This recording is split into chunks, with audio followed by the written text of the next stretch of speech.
Shiv Arur is also with us. Shiv, in fact, the SP, they're referring to two incidents. If you could just get us more clarity on that. Yeah, yes, Sneha. I think what he was referring to was in fact the two crashes. The local authorities have managed to find the location of one of the crashes. I imagine this may be the Su-30 because they say they've recovered two pilots. I'm only conjecturing here because we don't have any ground information. But the Su-30, Sneha, is a twin-seater aircraft. So there are always two pilots in the aircraft. And therefore, it's possible that they've recovered the pilot of the Su-30. And the Mirage 2000 is the second Ghatna that he was likely talking about. I'm only conjecturing once again. And maybe they're going to recover the pilot there as well. So, like I said, there's a minimum of two pilots, a maximum of three that would be involved in this particular crash, maximum of four actually. So we still don't have the full number of pilots. And remember, during an ejection, if a mid-air collision happens and if there is an ejection, the two aircraft will land quite far apart because they've got a great deal of forward momentum. So they don't necessarily crash in the same place, Sneha. So the recovery of the pilots will take place from two different locations or three different locations as the case may be, because if they would have ejected, they will land, potentially quite far apart. So it's going to be a challenging exercise getting to them. They do have safety equipment once they land. We did hear the collector earlier saying that they've sustained injuries, but they are safe. These are injuries that are pretty consistent with an ejection. When you eject from an aircraft, the body takes quite a beating. Most pilots sustain some form of compression fractures and are basically out of action for many months before they're cleared to fly again.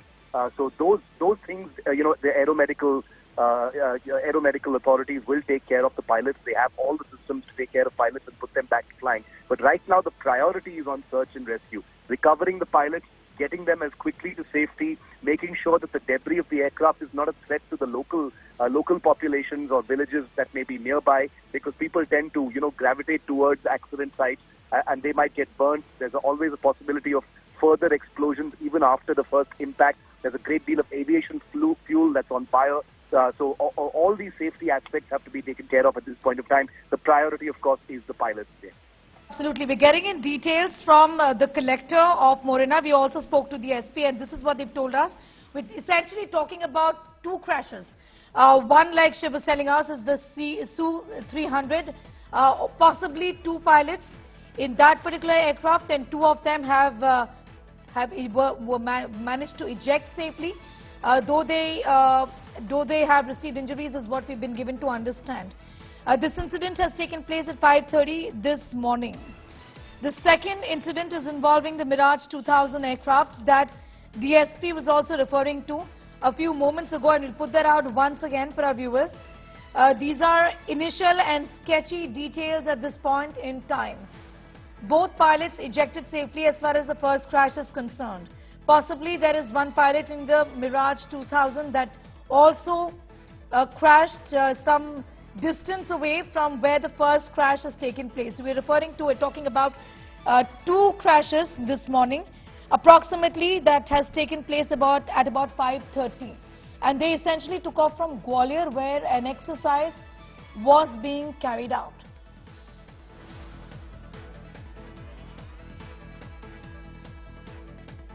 Shiv, in fact, continues to be with us. Shiv, what more details of the exercise that was being carried out in Gwalior can you tell us? Look, Sneha, the Air Force conducts routine exercises virtually every week. And in this particular case, the Gwalior Air Base, one of India's largest, is the home of the Mirage 2000. There are three Mirage 2000 squadrons that are based in Gwalior. And they frequently, invite aircraft and fighters from other bases. This Su-30, we are told, was from Rajasthan, had appeared there for an exercise. So aerial exercises between different types of aircraft are very, very commonplace in the Air Force. That's how the Air Force, maintains its air power skill levels, and keeps its pilots in ship shape. So the exercise itself is nothing out of the ordinary. Military aviation is inherently risky, as we both know. But the fact is, what really led to this exercise, this crash, is going to be the main question. Was it a mid-air collision? Was it, a very unfortunate two separate crashes taking place, for different reasons.